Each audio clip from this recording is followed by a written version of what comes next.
ஹல்லேலூயா ஸ்தோத்திரம். தினம் நடக்கும் சம்பவம். ஒரு நாள் சென்னையில் ஒரு இடத்துல ஜாப்புக்காக போயிட்டு இருக்கும்போது திடீர்னு வண்டியில் காற்று கம்மியாயிடுச்சு. பஞ்சர் ஆயிடுச்சுன்னு வச்சுக்கோங்களேன். பஞ்சர் ஆகலை, ஆனால் பஞ்சர் ஆன மாதிரி வண்டி ஷேக்கிங். அது கொஞ்சம் பிஸியான ஏரியா. சரின்னு அப்படியே வண்டியை மெதுவாக தள்ளிக்கிட்டு ஓட்டிக்கிட்டு ஒரு பஞ்சர் கடையை தேடி கண்டுபிடிச்சிட்டேன். நல்ல வெயில். உட்காருங்க சார் அப்படின்னாப்புல. நானும் உட்கார வயசாகிடுச்சினோடனே சைடில் போய் உட்கார்ந்தேன். இந்த பையன் வெயிலில் கடற்கடன்னு டியூப்பை கட்டினா கொஞ்சம் அட்ஜஸ்ட் பண்ண சொன்னால் அட்ஜஸ்ட் பண்ணோம். டயரை கழட்டி அவங்க ஓனர் வந்தார். கையில் அப்படி ஒரு பாக்கை போட்டு அப்படி அசைச்சிக்கிட்டு துப்பிக்கிட்டு வேலை பார்த்துருந்தாரு. இப்போ நான் அதை பார்த்துட்டு சொன்னேன், இந்த பாக்கு போட்டிங்க தம்பி, எனக்கு தெரிஞ்ச ஒரு சமுதாயத்தை சேர்ந்தவங்க, இந்த நான் பெங்களூர் போகிறேன் சார் அப்படின்னு திருப்பி காமிச்சு அந்த இடத்துல கேன்சர் வந்திருக்கு, நான் பெங்களூரில் போய் ஆப்ரேஷன் பண்ண போகிறேன் அப்படின்னு சொன்னார். எனக்கு அது ஞாபகம் வருது தம்பி அப்படின்னு. அதெல்லாம் தெரியுங்க அப்படின்னு சொல்லி அவர் அசால்ட்டாக அதை இன்ட்ரெஸ்ட்டாக சமைச்சு சாப்பிட்டுக்கிட்டு இருக்காரு. கொஞ்ச நேரத்தில் வீலை கழட்டி காற்றடிச்சு செக்கப் பண்ணி பார்த்தாங்கன்னா அந்த வீல் சுற்ற வந்து ஒரு எனக்கு தெரிஞ்சு ஒரு 9 இன்ச் இருக்கும். அதாவது 4 இன்ச்சு என்னன்னா 12 இன்ச் இருக்கும். 4 இன்ச்சு டியூப். அதை ஏர் ப்ரெஸ் பண்ணால் கிட்டத்தட்ட 17-16 இன்ச்சு வர்ற அளவுக்கு உபிச்சு அந்த ஏர் பப்பர்ஸ்லேருந்து 1 இன்ச்சு மேலே தூக்கி உப்பிக்கிட்டு இருக்குது. உடனே ஒரு பென்சில் எடுத்தார், அந்தந்த இடத்துல சில மார்க்குகளை போட்டார். சார் இது வந்து டியூப் போயிடுச்சு, அதாவது எக்ஸல் வண்டி டியூப்பு, புது டியூப் போட்டுக்காங்க அப்படின்னாரு. சரி அப்படின்னேன். டயர் எப்படி இருக்குண்ணே? டயர் பரவாயில்ல, அதையும் சேர்த்து போட்டிங்கன்னா இவ்வளோ அமௌண்ட் ஆகும், போட்டுக்கிட்டீங்களான்னு கேட்டார். அப்படியே யோசனை பண்ணியிருக்கும்போது அந்த டியூப் அப்படியே கையில் வாங்கி பார்த்தா, பாருங்கள் சார், அது பஞ்சர் போன இடத்துல டியூப்பை பாருங்கள் சார் அப்படிங்கிறாரு. பார்த்தோம்னா இவன் இவ்வளோ ஏர் அடித்த இடத்துல நம்ம பலூனை வந்து ஓரளவு ஊதலாம், அளவுக்கு மீறிச்சுன்னா அதில் ஒரு கிராக் வந்து வெடிக்கணும்.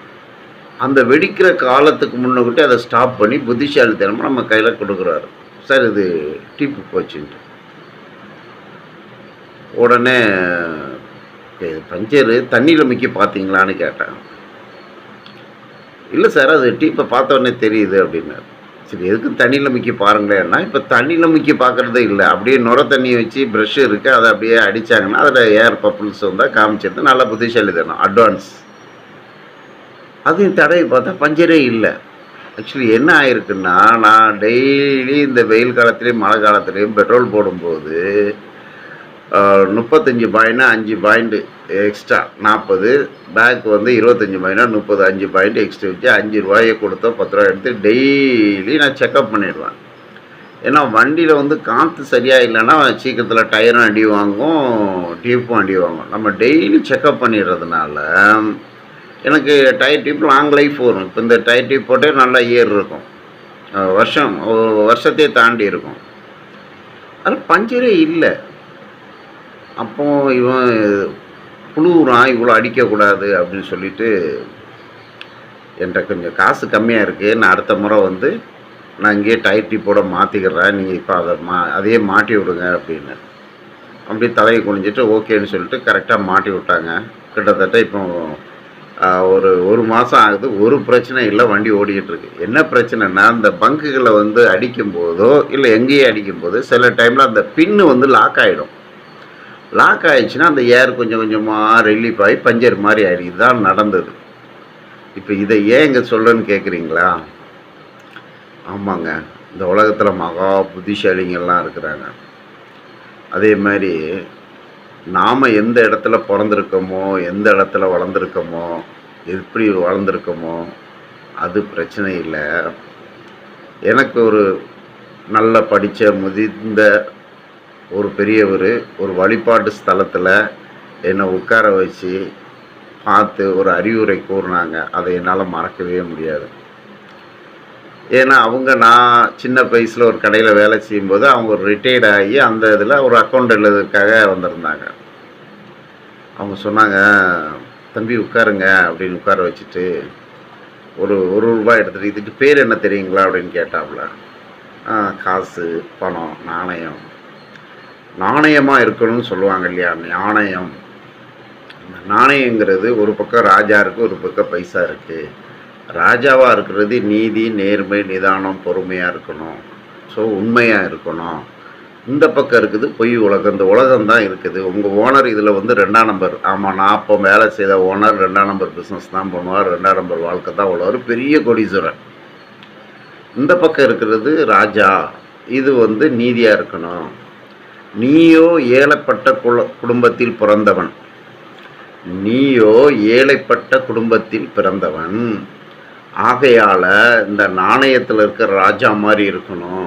எந்த சூழ்நிலையிலையும் ஏமாத்துதலோ, பொய் சொல்லுதலோ, பிறரை வஞ்சிக்கிறதுலையோ உன் மைண்டை செலுத்தினீன்னா அது ஒன்றை அழிவான பாதைக்கு தள்ளிடும் அப்படின்னு சொன்னாங்க.